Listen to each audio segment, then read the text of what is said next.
Good morning student. आज आपण मराठी सुलभ भारती इयत्ता 8वी या पाठ्यपुस्तकातील पाठ क्रमांक 12 शब्दकोश हा पाठ शिकणार आहोत.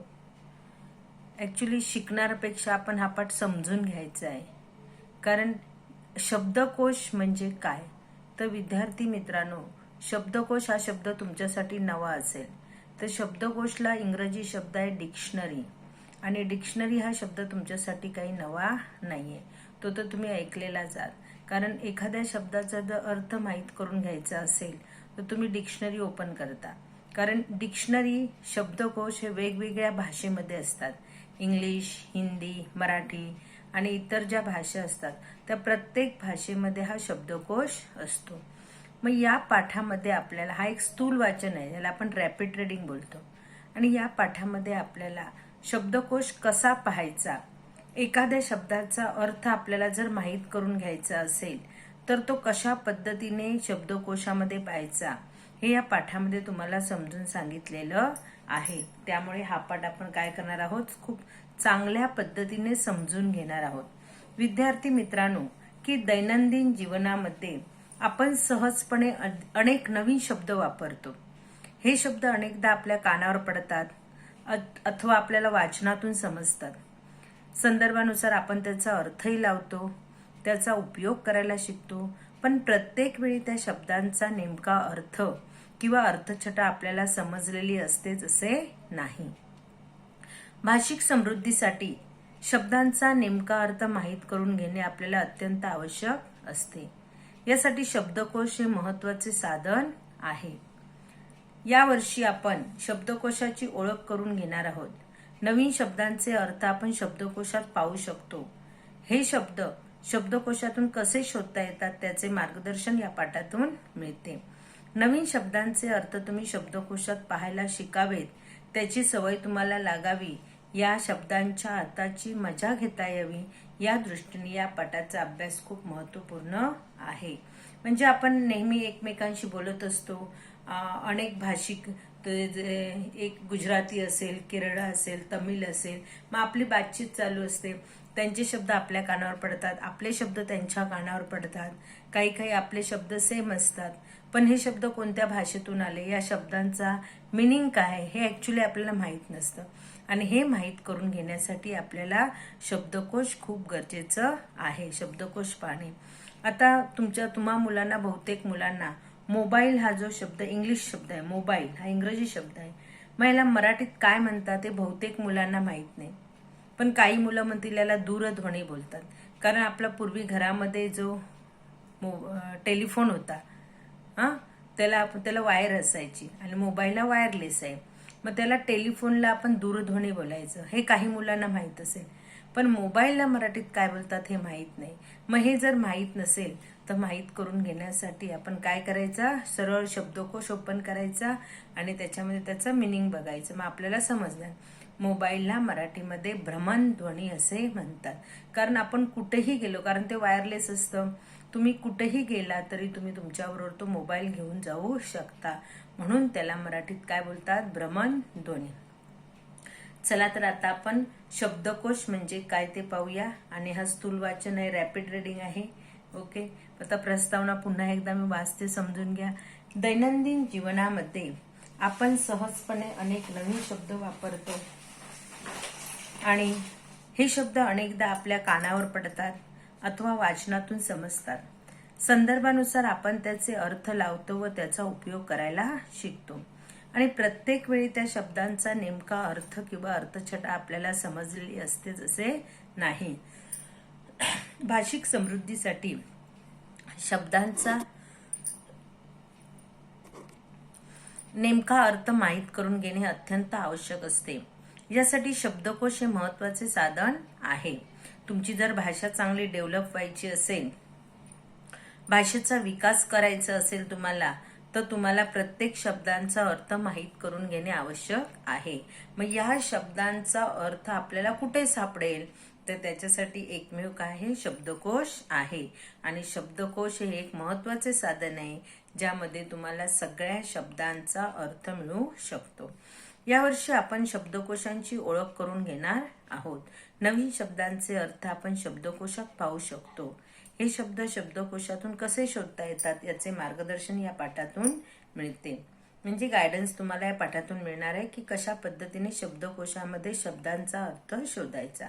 नवीन शब्दांचे अर्थ तुम्ही शब्दकोशात पाहायला शिकावेत, त्याची सवय तुम्हाला लागावी आणि शब्दांच्या अर्थाची मजा घेता यावी, या दृष्टीने या पाठाचा अभ्यास खूप महत्त्वाचा आहे.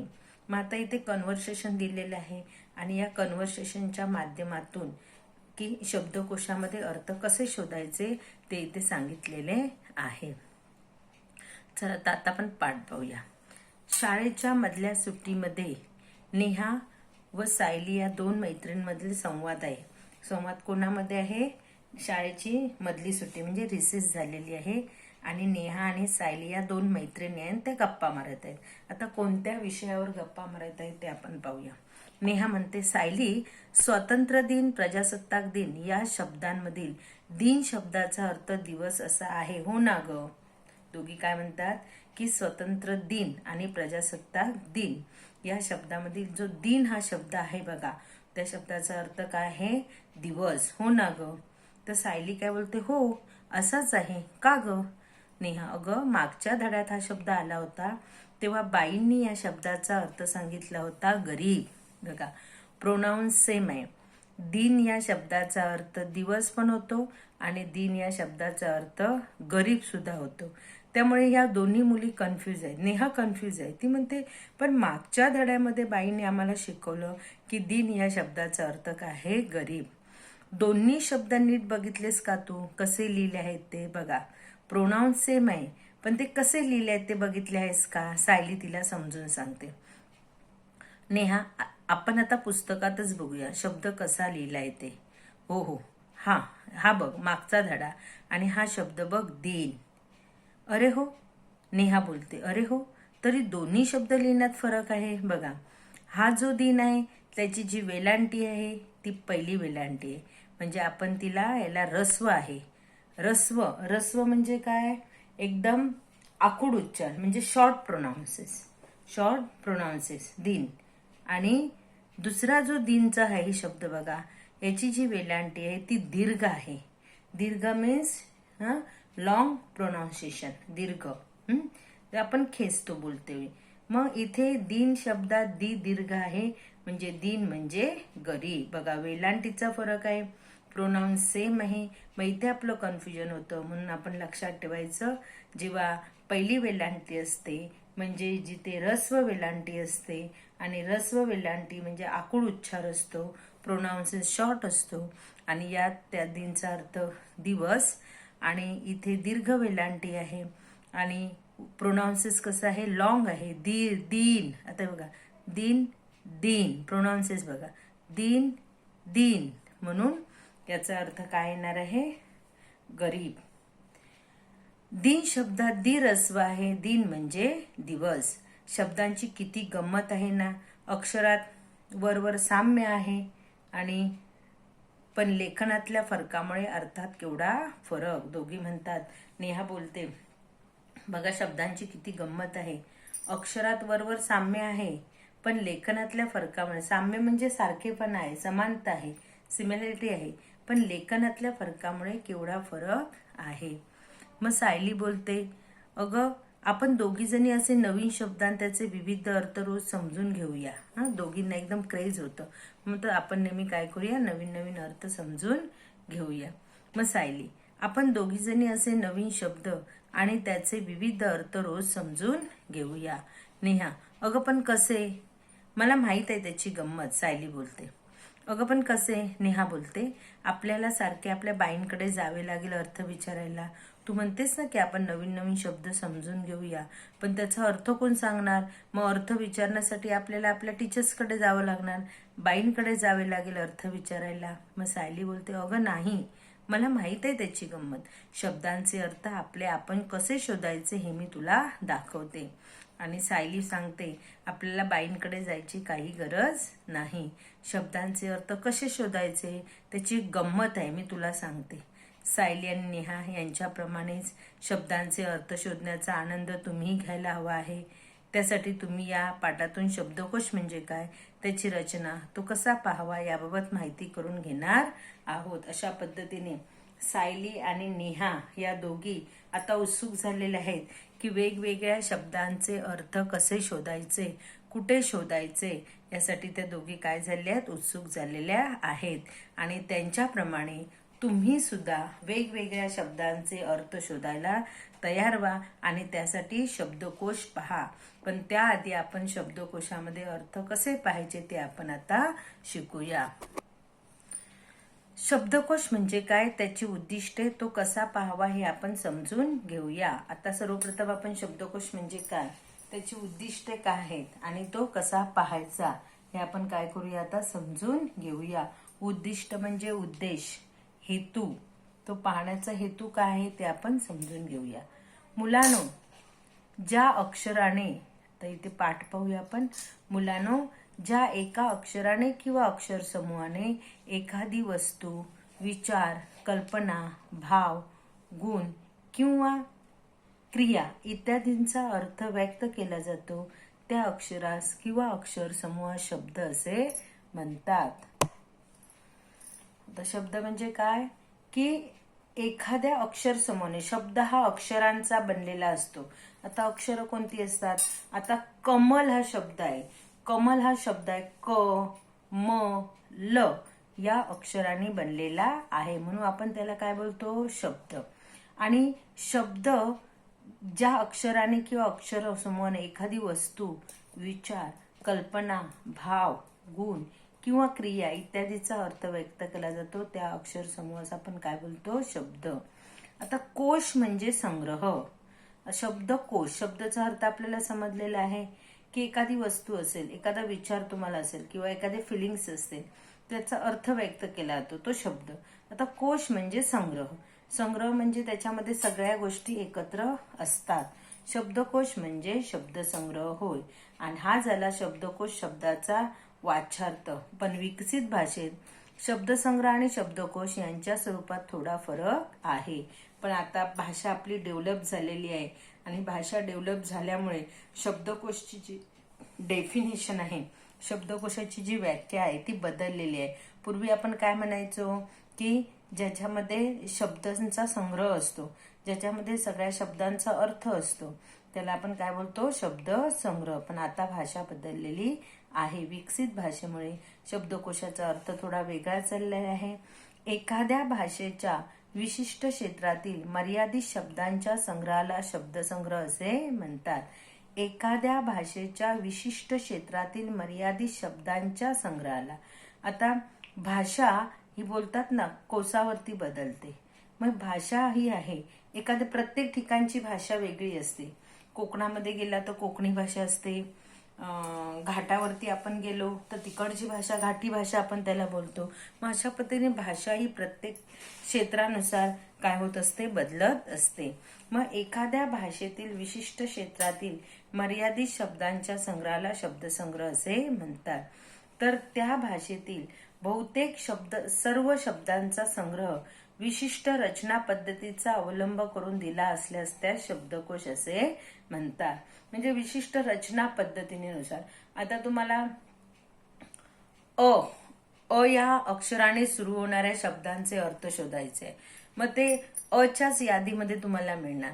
ब या अक्षराने सुरू होणाऱ्या शब्दांचे अर्थ शोधायचे असतील तर ब च्या यादीमध्ये असणार. म्हणून एका विशिष्ट रचना पद्धतीचा अवलंब करून हे काय केले जाते, शब्द संग्रह केला जातो.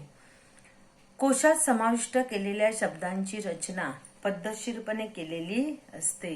हा जो शब्दकोश असतो या शब्दकोशामध्ये जी शब्दांची रचना म्हणजे जी मांडणी असते ती एका पद्धतशीर पद्धतीने केलेली असते. संग्रहित केलेल्या शब्दांचा क्रम कोणत्या पद्धतीने लावला आहे हे कळे तर कोणता शब्द कुठे सहजतेने सापडेल हे नक्की कळते.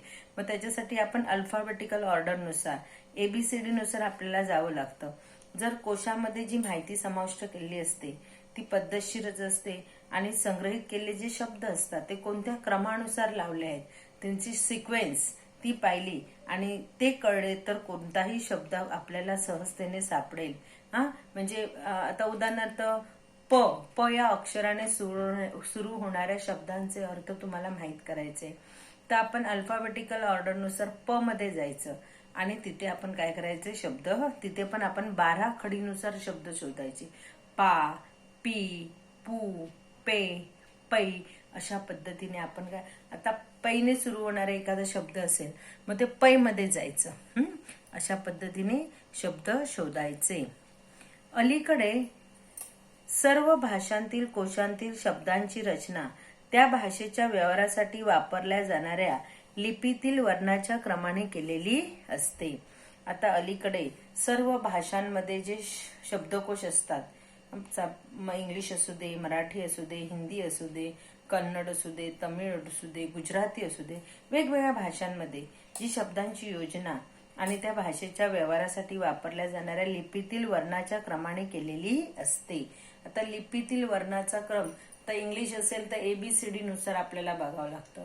मराठी असेल तर अ, आ, ई, उ नुसार आपल्याला ते बघावं लागतात. अशी योजना करताना शब्दांचे आद्य अक्षर किंवा वर्ण विचारात घेतलेला असतो. आद्य अक्षर म्हणजे सुरुवातीचे अक्षर आणि वर्ण मीन्स लेटर आपण काय करतो विचारात घेतो. म्हणजे उदाहरणार्थ दिन हा शब्द शोधायचा आहे, दिनचा अर्थ. मग त्याचं आद्य अक्षर दी आहे आणि वर्ण कोणता आहे द, बरोबर की नाही.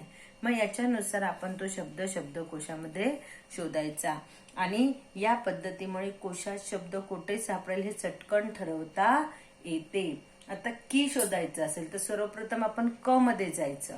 क मध्ये गेल्यानंतर कीची वेलांटी युक्त शब्द कुठे आहेत ते शोधायचे. की, कू बघायचं असेल तर क मध्ये जायचं, कुच्या लिस्ट मध्ये जायचं. अशा पद्धतीने आपल्याला शब्दकोशामध्ये शब्द शोधायचे असतात, जेणेकरून आपला टाइमची बचत होते आणि आपला टाइम वेस्ट जात नाही आणि आपल्याला पटकन शब्दांचा अर्थ कळतो. आता उद्दिष्ट पाहूया आपण. आता शब्दकोश म्हणजे काय ते पाहिले आपण. शब्दकोश म्हणजे शब्दांचा संग्रह, जेणेकरून विशिष्ट रचना पद्धतीचा अवलंब करून दिला असल्यास त्याचा आपण काय म्हणतो शब्दकोश असे म्हणतो. आता शब्दकोश तयार करण्याचे उद्दिष्ट पाहूया. उद्दिष्ट मीन्स हेतू काय. उद्दिष्ट मीन्स हेतू. तर पहिला जो हेतू आहे शब्दकोशाचा तो आहे प्रत्येक शब्दाला विशिष्ट अर्थ असतो हे कळणे. हेतू काय की प्रत्येक शब्दाला विशिष्ट अर्थ असतो हे आपल्याला शब्दकोश, प्रत्येक शब्दाला विशिष्ट अर्थ असतो हे कळणे. शब्दाचा योग्य अर्थ माहीत करून घेण्याची सवय लागणे दुसरं उद्दिष्ट आहे. खूप महत्वाचा प्रश्न आहे, एक्झामला प्रश्न विचारला जातो. शब्दकोशाची उद्दिष्ट सांगा. की प्रत्येक शब्दाला एक विशिष्ट अर्थ असतो हे आपल्याला शब्दकोशामुळे कळतं. शब्दाचा योग्य अर्थ माहीत करून घेण्याची सवय लागते शब्दकोशामुळे. शब्दाच्या अर्थाच्या छटा समजतात, कारण एकाच अर्थात, आता तीर हा शब्द आहे तर तीरचे अनेक अर्थ आहे. तीर मीन्स धनुष्य बाण बोलतो. तीर म्हणजे नदीचा काठ असा सुद्धा त्याचा अर्थ होतो. तसं मगाशी आपण दिन हा शब्द पाहिला. दिन म्हणजे गरीब, दिन म्हणजे दिवस. अशा शब्दांच्या ज्या वेगवेगळ्या छटा असतात त्या आपल्याला कशामुळे समजतात, शब्दकोशामुळे समजतात. अनेक शब्दांचे अनेक अर्थ असतात, ते आपल्याला समजतात. आता वर हा शब्द आहे. वर म्हणजे आशीर्वाद आणि त्याचा दुसरा अर्थ आहे वर म्हणजे नवरा. मग ह्या ज्या शब्दांच्या छटा समजतात. शब्दकोशी संकल्पना समजणे, शब्दकोशाची गरज व महत्व लक्षात येते की सध्या आपलं भाषिक ज्ञान वाढवण्यासाठी, भाषा समृद्ध करण्यासाठी आपल्याला शब्दकोशाची खूप गरज आहे आणि त्याचे महत्व सुद्धा आपल्या लक्षात येतं. आणि शब्दकोश हाताळता येणे, आपण चांगल्या पद्धतीने शब्दकोश काय करू शकतो, हाताळू शकतो शब्दकोश शिकल्यामुळे. अशा पद्धतीने शब्दकोशाचा आपल्याला खूप उपयोग होतो आणि शब्दकोशाचे काय आहेत, उद्दिष्ट आहेत. आणि अशा पद्धतीने शब्दकोशाचा जो अर्थ आहे तो काय आहे की एखाद्या भाषेतील आकार विल्ल्यानुसार असलेल्या सर्व शब्दांचा संग्रह म्हणजे शब्दकोश. आकार विल्लेनुसार म्हणजे 12 खडीनुसार. आता मराठी वर्णाच्या आकार विल्लेनुसार मराठी भाषेतील सर्व शब्दांचा संग्रह मराठी शब्दकोशात असतो. एखाद्या शब्दाचा अचूक अर्थ जाणून घेण्यासाठी आपल्याला शब्दकोशाचा उपयोग होतो. शब्दकोशामुळे शब्दांचा प्रमाण उच्चार कळतो, म्हणजे शुद्ध उच्चार आपल्याला समजतो. शब्दाची उत्पत्ती कळते, म्हणजे तो शब्द कुठून निर्माण झाला, कोणत्या भाषेतून आला, संस्कृत भाषेतून आला, अरबी भाषेतून आला, फारसी भाषेतून आला, ते आपल्याला शब्दकोशामुळे समजतात. शिवाय शब्दकोशामुळे अजून काय काय समजतं? शब्दकोशामुळे आपल्याला समानार्थी शब्द समजतात, त्या शब्दाचे विरुद्धार्थी शब्द समजतात, संदर्भानुसार बदललेले अर्थ त्याचे आपल्याला प्रतिशब्द कळतात, बरोबर की नाही? संदर्भानुसार बदललेल्या शब्दांचे अर्थ कळतात. कधी कधी शब्दांच्या अर्थाचे स्पष्टीकरण करणारे वर्णन किंवा चित्र शब्दकोशामध्ये असते. बघा, चित्र पण असतं, त्याचा अर्थ स्पष्ट करणं, शब्दाचे वर्णन देणारे शब्द. आणि तो कोणत्या भाषेतील आहे, मूळ भाषेतील आहे, परकीय भाषेतील आहे ते कळते. शिवाय शब्दांचे लिंग कळते. अशी संपूर्ण माहिती आपल्याला शब्दकोशातून मिळते. म्हणून विद्यार्थी मित्रांनो, शब्दकोश भाषिक समृद्धीसाठी, मग ती कोणतीही भाषा असू दे, मग इंग्रजी असू दे, मराठी असू दे, हिंदी असू दे, तुमच्या भाषेच्या विकासासाठी, भाषिक समृद्धीसाठी तुम्हाला शब्दकोश पाहणे ही काळाची गरज आहे. आणि कसा पाहावा हे आता आपण शिकलो आहोत. आता पुढच्या भागामध्ये आपण पुढील शब्दकोश म्हणजे काय ते पाहिलं. आता शब्दकोशात काय असते आणि शब्दकोश कसा पाहावा हे आपण शिकणार आहोत. Okay, thank you children.